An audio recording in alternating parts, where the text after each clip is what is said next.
गुजरात में एक बहुत मशहूर कहावत है जिसमें कहा जाता है कि आत्मा के परम अनुभव के लिए सूरत में खाओ और काशी में मरो।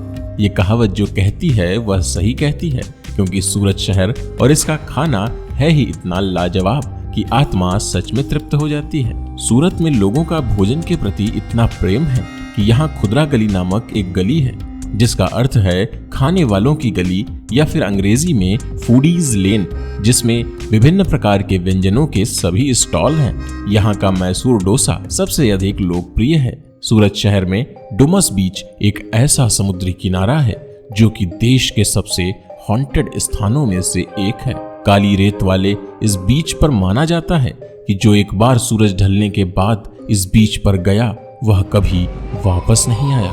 यह बीच शहर से एकदम अलग स्थित होने के कारण एक समय में हिंदुओं द्वारा लाशों को दफन करने के लिए इस्तेमाल किया जाता था, जिसके कारण इसे भूतिया माना जाता है। गुजरात राज्य के सूरत शहर की अगर कल्पना की जाए और हीरे उस कल्पना में न हो तो वह शहर अधूरा है। पूरी दुनिया के 90% से अधिक हीरों की कटाई और पॉलिशिंग सूरत शहर में ही होती है। अपने इसी काम को इतनी जिम्मेदारी के साथ निभाने के कारण इस शहर को डायमंड सिटी ऑफ इंडिया कहा जाता है। सूरत में कटाई और पॉलिशिंग होने के बाद जितना साफ और सुंदर एक हीरा दिखाई देता है, उतना ही साफ और सुंदर सूरत शहर खुद भी है। स्वच्छ सर्वेक्षण 2020 के अनुसार सूरत शहर भारत का दूसरा सबसे साफ सुथरा शहर है। विकास और अर्थव्यवस्था के हिसाब से इकोनॉमिक टाइम्स ने सूरत को दुनिया में सबसे तेजी से विकसित होता शहर माना है। इकोनॉमिक टाइम्स के अनुसार 2019 से 2035 तक दुनिया में सबसे तेजी से बढ़ने वाला शहर भारत का सूरत शहर है। सूरत शहर हीरों के अतिरिक्त सिल्क के कपड़ों और कॉटन की मिलों के लिए भी प्रसिद्ध है। सूरत को सिल्क सिटी ऑफ इंडिया के नाम से भी जाना जाता है। सूरत में रहने वाले नागरिकों की सुरक्षा व्यवस्था के लिए साल 2011 में सेफ सिटी प्रोजेक्ट के तहत पूरे शहर में 10,000 सीसीटीवी कैमरे लगाए गए हैं। उन कैमरों को मॉनिटर करने के लिए एक 280 स्क्वायर फुट की वीडियो वॉल भी तैयार की गई है। यह वीडियो वॉल पूरे देश में सबसे बड़ी सर्विलेंस स्क्रीन है। सूरत शहर को गोपी नाम के एक आदमी ने खोजा था। उसने इस इलाके का नाम सूरजपुर या सूर्यपुर रखा था। पुर्तगाली यात्री दुआर्ते बारबोसा और जैकब पीटर्स जैसे अन्य यात्रियों ने इस शहर को सूरत का नाम दे दिया। साल 1297 से गुजरात समेत धीरे धीरे उत्तर भारत के कई प्रमुख राज्य दिल्ली सल्तनत के शासक अलाउद्दीन खिलजी के अधीन हो गए। दिल्ली सल्तनत ने गुजरात को बेहतर तौर पर नियंत्रित करने के लिए राज्यपालों को नियुक्त करने का निर्णय किया, परंतु तभी भी दिल्ली सल्तनत को अपना कब्जा इस शहर पर जमाए रखने में काफी तकलीफों का सामना करना पड़ा। 14वीं सदी के अंत तक दिल्ली सल्तनत की पकड़ गुजरात में कमजोर होने लगी और आखिर में यहाँ के राज्यपाल जफर खान ने इसकी स्वतंत्रता की घोषणा कर दी। इसके बाद सूरत में अधिकतम बगलाना के राजपूतों का कब्जा रहा, जो या तो गुजरात सल्तनत या फिर डेक्कन सल्तनत के नियंत्रण में था। साल 1637 के आसपास मुगल बादशाह औरंगजेब ने बागलाना को मुगलिया सल्तनत में शामिल कर लिया, जिसके कारण सूरत भी मुगलिया सल्तनत के कब्जे में आ गया। सूरत मुगलिया सल्तनत का सबसे अधिक लाभदायक बंदरगाह था। साल 1612 में ब्रिटिश सरकार ने सूरत में अपनी पहली ट्रेडिंग फैक्ट्री स्थापित की। चूंकि यह शहर मुगलिया सल्तनत के लिए काफी महत्वपूर्ण था, इसीलिए शिवाजी ने इस शहर में 2 बार लूट भी की। शिवाजी की लूटों के कारण यहाँ कर व्यापारी घबरा कर भाग जाते थे, जिसके कारण शहर को और मुगलिया सल्तनत को काफी नुकसान पहुंचता था। बाद में चलकर सूरत शहर सोने और कपड़ों का निर्यात करने के कारण भारत का सबसे महत्वपूर्ण शहर बन गया। यहाँ का सबसे प्रमुख व्यापार जहाजों और कपड़ों का उत्पादन था। ताप्ती नदी के किनारे बड़ी संख्या में पानी के जहाजों का निर्माण होने लगा। बॉम्बे शहर के विकसित होने से पूर्व सूरत देश की अर्थव्यवस्था की कमान संभाले हुए था। 18वीं सदी में सूरत शहर के जहाजों के व्यापार का और पूरे सूरत शहर का पतन शुरू हुआ। साल 1790 से 1791 के बीच किसी महामारी के चलते करीब 1 लाख गुजरातियों की सूरत में मौत हो गई। इसके कारण सूरत में काफी त्रासदी का माहौल बन गया। साल 1800 में ब्रिटिश लोगों ने इस शहर को अपने नियंत्रण में ले लिया। 19वीं शताब्दी के मध्य तक सूरत लगभग 80,000 निवासियों के साथ एक स्थिर शहर बन गया था। जब भारत का रेल मार्ग खुला तो शहर फिर से समृद्ध होने लगा। सूरत से रेशम, कपास, ब्रोकेड और सोने और चांदी की वस्तुएं प्रसिद्ध हुई और महीन मलमल बनाने की प्राचीन कला को पुनर्जीवित किया गया। 15 अगस्त 1947 को भारत को स्वतंत्रता मिलने के बाद सूरत भारत का हिस्सा बन गया। उस समय यह बॉम्बे स्टेट का हिस्सा था, बाद में यह गुजरात राज्य का हिस्सा बन गया। 2011 की भारत की जनगणना के अनुसार सूरत की जनसंख्या 44,67,797 है। सूरत की औसत साक्षरता दर 89% है, जो राष्ट्रीय औसत 79.5% से अधिक है। पुरुष साक्षरता 93% है और महिला साक्षरता 84% है। पुरुषों की आबादी 53% और महिलाएं 47% हैं। घूमने के लिहाज से सूरत वैसे तो काफी आधुनिक शहर है, परंतु इसके साथ साथ यहाँ के कुछ पारंपरिक स्थान इसे दूसरे शहरों से भिन्न बनाए रखते हैं। यहाँ डुमास बीच पर सनसेट का आनंद और भी बढ़ जाता है। यह बीच करीब 2 किलोमीटर लंबा है और सुंदर और साफ क्षितिज के लिए जाना जाता है। इस बीच को लेकर कई सारी डरावनी कहानियां भी प्रसिद्ध हैं। यह बीच दिन में अपनी सुंदरता इतनी बिखेरता है कि दिन में यह लवर्स पॉइंट का काम करता है, पर रात में इस बीच पर रूहों का कब्जा हो जाता है और यहाँ एक भी इंसान नहीं दिखाई देता। यहाँ का जगदीश चंद्र एक्वेरियम भी अपने आप में इकलौता अंडर वाटर एक्वेरियम है, जहाँ 100 से अधिक मछलियों की प्रजाति देखी जा सकती है।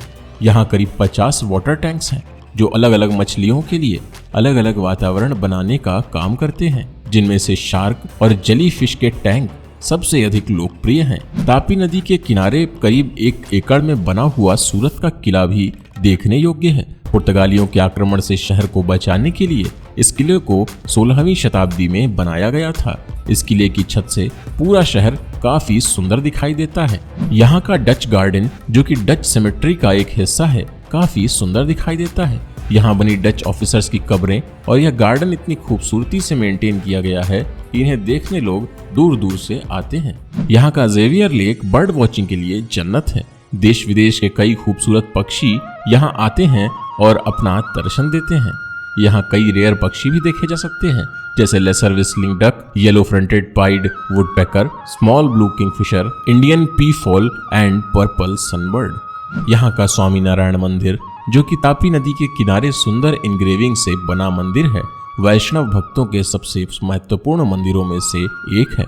हीरों का उद्योग सूरत में पुराने डच व्यापारिक संबंधों के कारण शुरू हुआ। इस उद्योग की शुरुआत सूरत के एक व्यापारी द्वारा अफ्रीका से हीरों के कटर आयात करने के बाद हुई। पूरे गुजरात में पहली हीरे की कार्यशाला साल 1950 में सूरत और नवसारी में बनाई गई।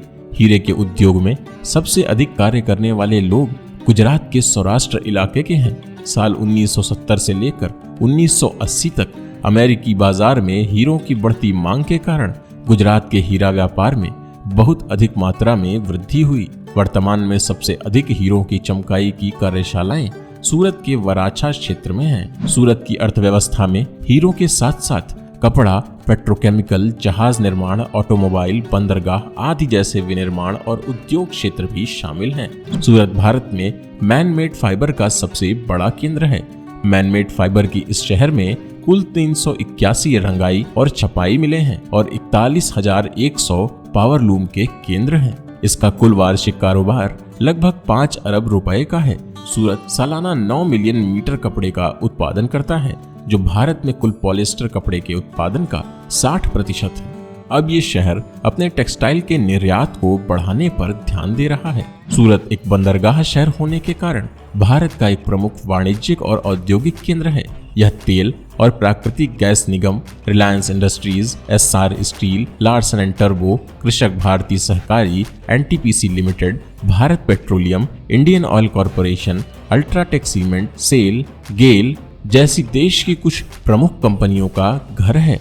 हजीरा बंदरगाह एक औद्योगिक उपनगर हजीरा में स्थित है, जहां अधिकांश उद्योग स्थित हैं। सूरत शहर के लोग जितने दिल से व्यापार उद्योग में काम करते हैं, उतने ही दिल से वे जीवन का भी आनंद उठाते हैं। सूरत शहर के लोग खाने के बहुत शौकीन होते हैं। यहाँ का खाना पूरे देश में काफी मशहूर है। सूरत के अनूठे व्यंजनों में लोचो, घारा, सूरती, भूसू, आलू पूरी, कवसा, पोंक, उधियू, ढोकला, खमन, सेव खमनी और बहुत कुछ शामिल है। शिक्षा की दृष्टि से देखा जाए तो यहाँ देश के 31 NITs में से एक यहाँ पर है। यहाँ एक IIIT कॉलेज भी स्थित है।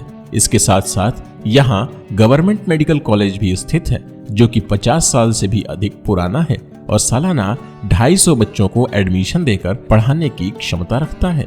खेलकूद के लिए सूरत का पंडित दीनदयाल उपाध्याय इंडोर स्टेडियम 6800 लोगों की बैठने की क्षमता के साथ भारत के पश्चिमी क्षेत्र में अपनी तरह का पहला स्टेडियम है।